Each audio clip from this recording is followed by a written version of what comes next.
राधे कृष्ण राधे कृष्ण। बाह्य विषयों में आसक्ति रहित मन वाला पुरुष जब आत्मा में ही सुख प्राप्त करता है तब वह ब्रह्म योग युक्त मन वाला होकर अक्षय ब्रह्म अनुभव रूप सुख को भोगता है। ऐसे उपयुक्त प्रकार से जिसका मन बाह्य स्पर्शों में आत्मा से अतिरिक्त अन्य विषयों के अनुभव में आसक्त नहीं है, जो अंतरात्मा में ही सुख प्राप्त करता है, वह ब्रह्म योग युक्त आत्मा ब्रह्म अभ्यास में लगे हुए मन वाला पुरुष प्रकृति विषयक अभ्यास को छोड़कर ब्रह्म अनुभव रूप अक्षय सुख को प्राप्त होता है। प्रकृति जन्य भोग का त्याग करना सुगम है, यह बतलाते हैं। विश्व विषय और इंद्रियों के संबंध से उत्पन्न होने वाले जो भोग हैं वे दुख की योनियां हैं और आदि अंत वाले हैं। उससे हे अर्जुन, बुद्धिमान पुरुष उनमें नहीं रमता। विषय और इंद्रियों के संसर्ग से होने वाले जो भोग हैं वे दुख की योनियां हैं, भविष्य में दुखों को उत्पन्न करने वाले हैं और आदि अंत वाले हैं, क्योंकि वे अल्प समय तक ही ठहरते देखे जाते हैं। इसलिए उन भोगों के यथार्थ स्वरूप को जानने वाला पुरुष उनमें नहीं रहता।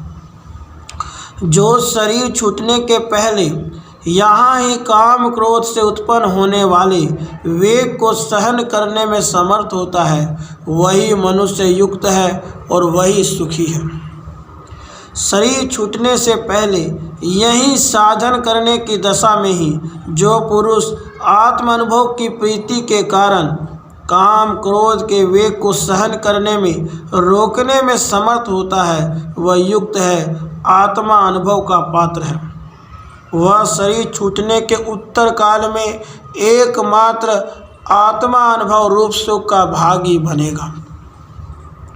जो अंतरात्मा में सुख वाला, अंतरात्मा में ही रमन करने वाला और अंतरात्मा में ज्योति वाला है, वह ब्रह्म स्वरूप योगी आत्मा अनुभव रूप सुख को प्राप्त होता है। जो समस्त बाह्य विषयों के अनुभवों को छोड़कर अंत सुख वाला एकमात्र आत्मा अनुभव रूप सुख वाला हो गया है। जो अंतरात्मा राम है, एकमात्र आत्मा के अधीन है, आत्मा ही अपने गुणों से जिसके सुख को बढ़ाने वाला है, तथा जो अंतर ज्योति है केवल आत्मा के ज्ञान से युक्त है, ऐसा वह ब्रह्मभूत योगी ब्रह्म निर्वाण को आत्मा अनुभव रूप सुख को प्राप्त होता है।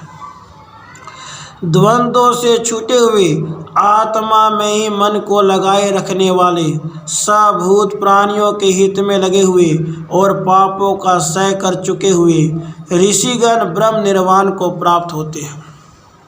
जो क्षीण द्वैध है, शीत उष्ण आदि द्वंद्वों से बिल्कुल छूटे हुए हैं, यदि आत्मा है, आत्मा में ही मन को नियंत्रित रखने वाले हैं तथा सब भूतों के हित में रत हैं, अपनी ही भांति समस्त भूत प्राणियों के हितों में लगे हैं और ऋषि हैं, आत्म साक्षात्कार परायण प्रत्यक्ष दृष्टा हैं, ऐसे वे पुरुष आत्म प्राप्ति के विरोधी समस्त पापों का पूर्णतया क्षय कर देने वाले पुरुष ब्रह्म निर्वाण को प्राप्त करते हैं।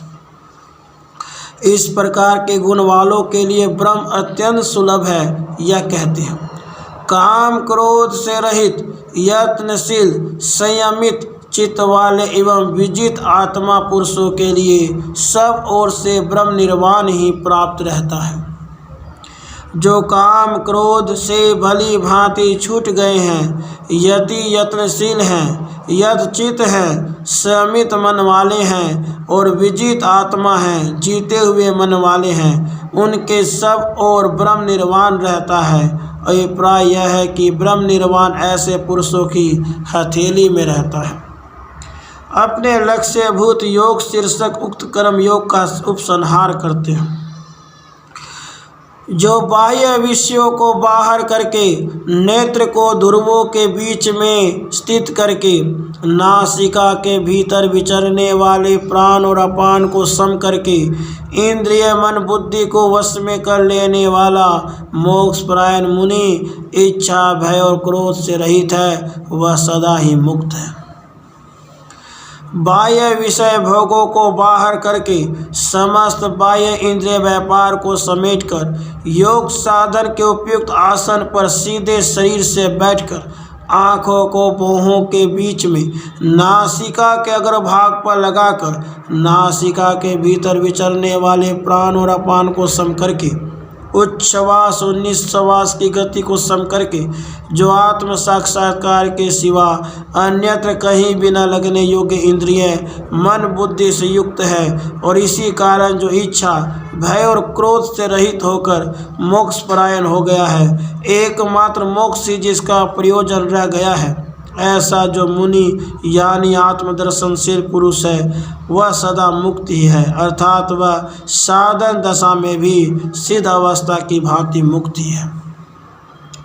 नित्य व नैमित्तिक कर्मों की इति कर्तव्यता विषयक योग शीर्षक पूर्वोक्त कर्मयोग की सुख साध्यता बतलाते हैं।